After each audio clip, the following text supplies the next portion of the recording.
Hey guys, what's up? All right, so let's get started off with the sunscreen combination I've been doing. You guys know that I really was in love with some of these chemical sunscreens. I liked how they were pretty much transparent on my skin, but I noticed that the days when I would wear chemical sunscreen, my eyes would get severely bloodshot, and I basically had a really bad problem with super bloodshot eyes for like a couple months, and I could never figure out what it was or if it was just my eyes being strained. I just couldn't figure out why my eyes were always bloodshot, and then I realized it was the chemical sunscreen. So I've switched over to a mineral sunscreen. This one's from Sun Integrity.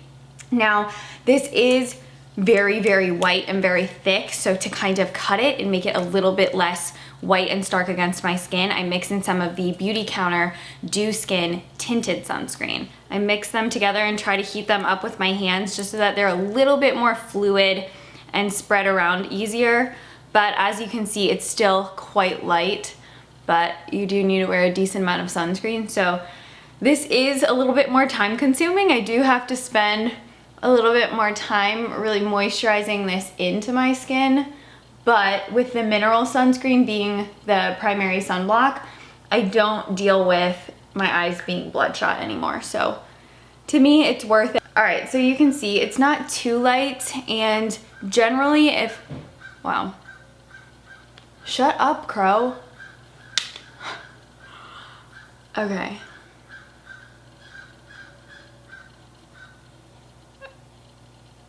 And if I'm gonna be going out and my, neck and chest are gonna be exposed, because I am wearing a shirt where you can see my neck and chest, I would typically put this on my neck and on my chest as well. I have the window open, so you can probably hear some outside stuff going on. The other thing I've noticed is if I don't put some sort of slightly mattifying satin primer on, my makeup won't last as long. So I've really been liking this one from YSL. It is the All Hours Primer. You do need to shake it up. It's very fluid, so I only use a touch.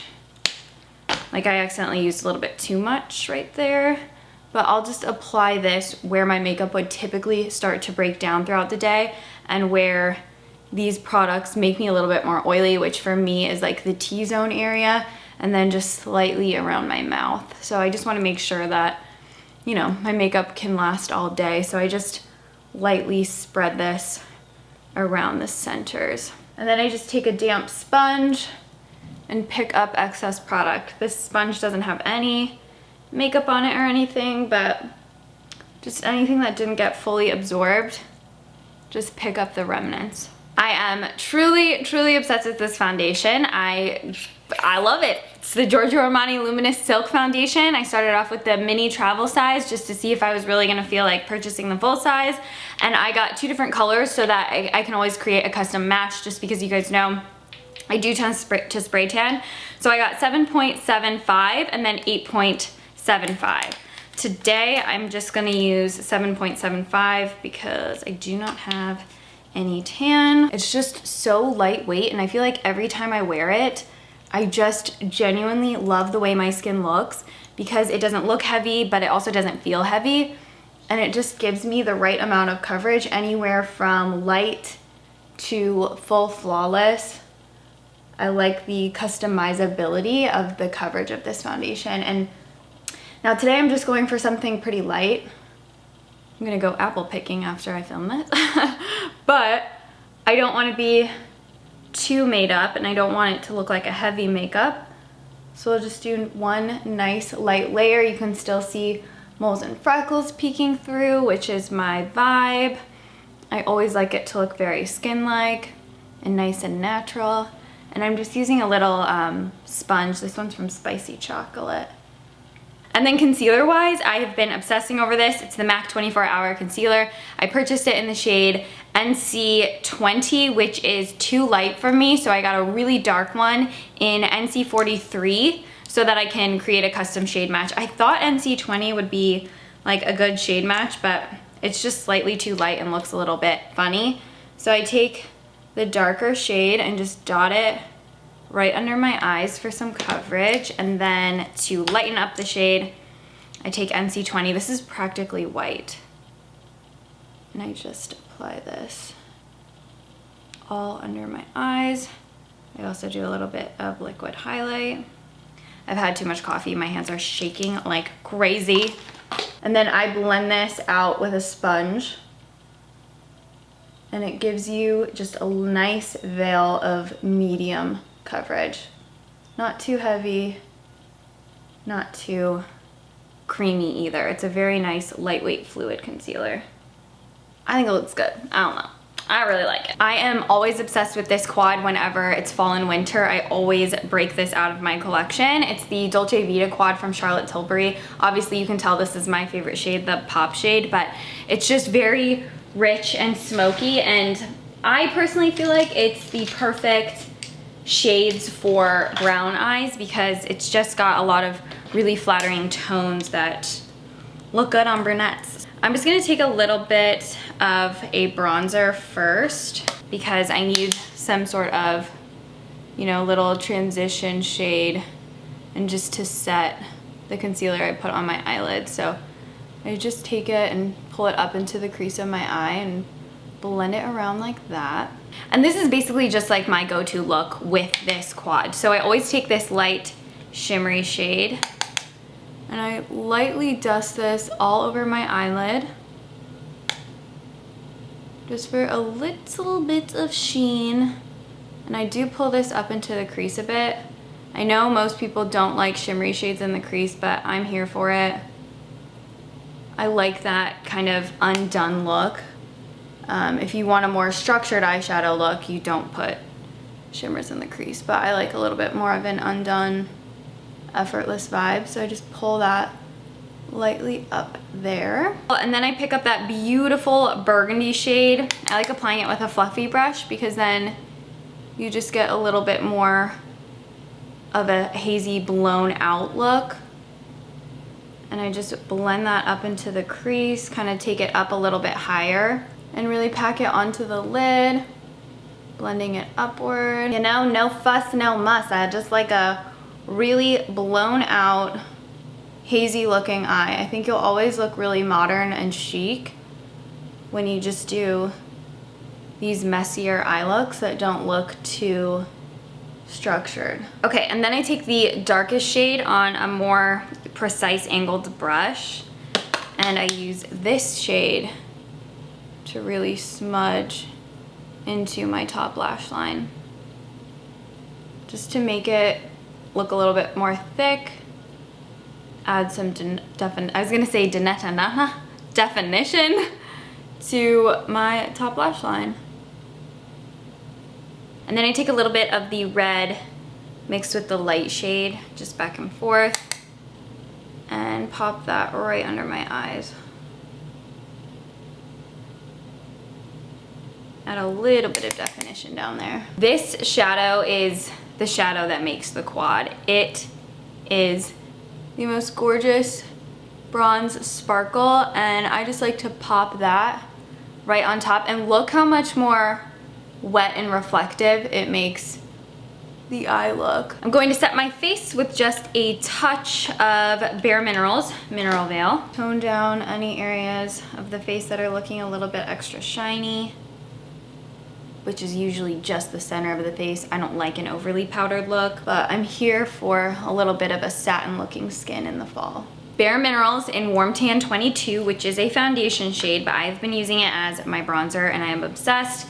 It always looks really natural, and it doesn't look like powder. It looks quite creamy on the skin, which I appreciate because it just looks a little bit more natural than a lot of the other bronzers I have, and I just like to start by applying it more as a blush, like right in the centers of my cheeks, and then pull it back and blend it all over my skin. But it's the perfect shade to really warm up a tan skin tone. I like how it has this really nice warm undertone and it's not too gold or too bronze, and I just swirl it lightly everywhere that I want to add some warmth. And then I contour my nose just a little bit. I'm using Princess Cut from the Tarte face palette. This is like one of my favorite shades to use just for adding a little bit of definition on the sides of my nose. Just brings a little bit more shape to my face. A blush that I always break out during the fall time is the Charlotte Tilbury The Climax blush. It's got this gorgeous kind of tawny rose brown around the outer edge, and then in the core it's more of a muted coral. It is one of the most flattering blush tones that I have ever used, and I think it just goes really well with my coloring. And it's also one of those colors that goes with any eye look, so I can rely on it. I like how it's got a little bit of shimmer to it, so it gives you that nice healthy looking flush. And it just always looks so good and airbrushed. I'm quickly gonna fill in my brows. I'm gonna use the Nabla Brow Divine in Uranus. Uranus. It's actually really hard for me to film doing my brows on camera because I like to be like this close to the mirror, because for some reason in my head that makes me feel like I'm more stable and I can't screw it up. This is actually what I'm doing when I fill in my brows off camera. It's a very technical thing, filling in your brows. Filling in brows is just a huge ordeal. This brow gel is the one. It is the Wander Beauty Clear Brow Gel. I also have the brunette one, but I really like the clear. This brow gel has the most amazing brush, and it keeps your brows in place, perked up. It makes them like industrial strength. Whatever you lay them, if you want to lay them like more perky or more down. Okay, bye. I'm going back into my cave to finish these brows off, because even for brow gel I need like precision, and I just need to be in my brow layer. I am so into this highlight right now, the Hustla Baby Mean Money Duo from Fenty. I like how this one's a little bit more soft focus and not quite as reflective. So what I like to do is mix the two together. Just go back and forth between the pans.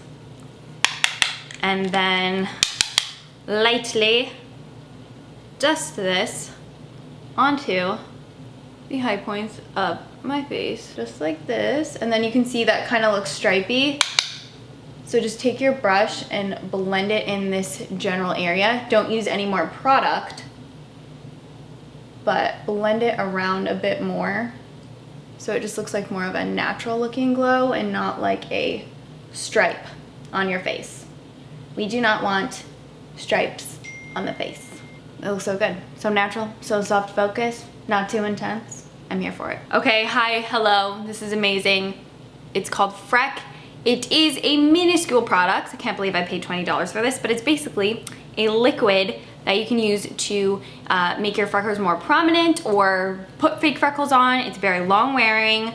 I filmed an entire video on it when I got it, but then I never uploaded it because I was like, is this boring? I just didn't think anybody would watch it. So I use this to bring all of my little freckles and moles back like this. Although I will say my hands are shaking so bad today, they're gonna turn out a little bit funky. And then I just take my finger, dot it around. I have a very specific mascara combo that I've been loving. So I start off with the L'Oreal Telescopic Waterproof. A lot of you have been asking if I got a lash lift. The answer is no. I just started curling my lashes before I film. I feel like it saves some time, because then I don't have to, you know, tell you guys, oh, now I'm gonna curl my lashes. So I just curl my lashes before I start doing makeup tutorials, and it just expedites the process, I guess. And you guys can see it's just like a really clean looking length. But to give it some wispiness while it's still wet, so that they kind of fuse together the two different formulas, I do the Marc Jacobs Velvet Noir Mascara, which gives you that doll-eyed, wispy looking lash, like old film sirens. Like a Sophia Loren lash, that's what this gives you, but it's with mascara and not falsies. So it is quite the amazing combo, in my opinion. And then I put this one on my lower lashes too. I hate making mascara face. I'm always like, close your mouth. So then I just do like an intense frown when I'm doing my mascara on camera. I'm always like, Okay, Lucas and Matt are ruining my take and the sun's going away, so I just have to start filming this because they're not gonna leave. So, the lip pencil I've really been liking is from Il Makiage. It's from the Carly Bible collection, and this is the shade Luna, which is a really pretty brown. I also really like these liners because they're waterproof. So, they last a long time. And typically, you know, in the fall, I wear a little bit more deeper of nudes and also just like lip shades in general. So this is a great guide color. It is quite dark, but I soften it out with my finger. I don't like my lip line to look too perfect. And I have two lip colors that I've been obsessing over this month. So the first one is the Lancome La Absolute Lacquer in 204. These are one of the most amazing lip products ever. They're like, just the formula of them is one of my all-time favorites because it is like a long-wearing balm gloss stain lipstick. I kid you not, I can put these on in the morning and it will last me all the way until night. Like, it'll stay glossy looking. I only have to touch up a couple times throughout the day, but it's like an industrial strength lip gloss stick balm, like I was saying. So this is 204. It's a really pretty soft beigey nude. And then the other one that I'm obsessed with is the NARS lipstick in Tonka. You guys, this is like my shade for fall. I am obsessed. It is a beautiful, deep Tonka bean nude. Pause. Let me Google Tonka bean. What does a Tonka bean look like, please? Okay, they're brown. Okay, they're brown, yes, all right. So it's like the shade of the inside of a Tonka bean, but a little bit more fleshy because it's got some pink and red to it. It's like a deep, you know, bold color, but it's nothing too offensive or distracting because, you know, sometimes deeper lip colors can be a little bit distracting. It's beautiful. That's what it looks like without any of that Lancome underneath it. And then I use a little bit of setting spray. This one is from Lancome. It's always good. It is the Set It and Forget It spray. It will seriously just make your makeup last all day, all night, without making the makeup look dewy or more matte. It obviously looks wet right now, but then once it dries it down, you can't even tell that I sprayed it. All right, guys, so those were all of my October beauty favorites. I know last month I said I was thinking about doing my favorites in like traditional sit down, talk to you, don't put the products on my face. But a lot of you seemed to like the get ready with me better. Just leave a comment, let me know what style you guys prefer. Maybe, you know, every other month it's a get ready with me, and then the other months it's just a sit down talking to camera. So whatever you guys prefer, let me know. But sometimes I do miss just doing like the sit downs and talking about stuff with you guys. But yeah, I hope you guys enjoyed. I'm gonna list and link all of these products in the description box down below. If you have any questions, please feel free to hit me up in the comments down below. I'll always do my best to get back to you guys and help you out. I will see you guys in my next video. Thank you so much for watching this one. I hope you have an amazing day. Bye.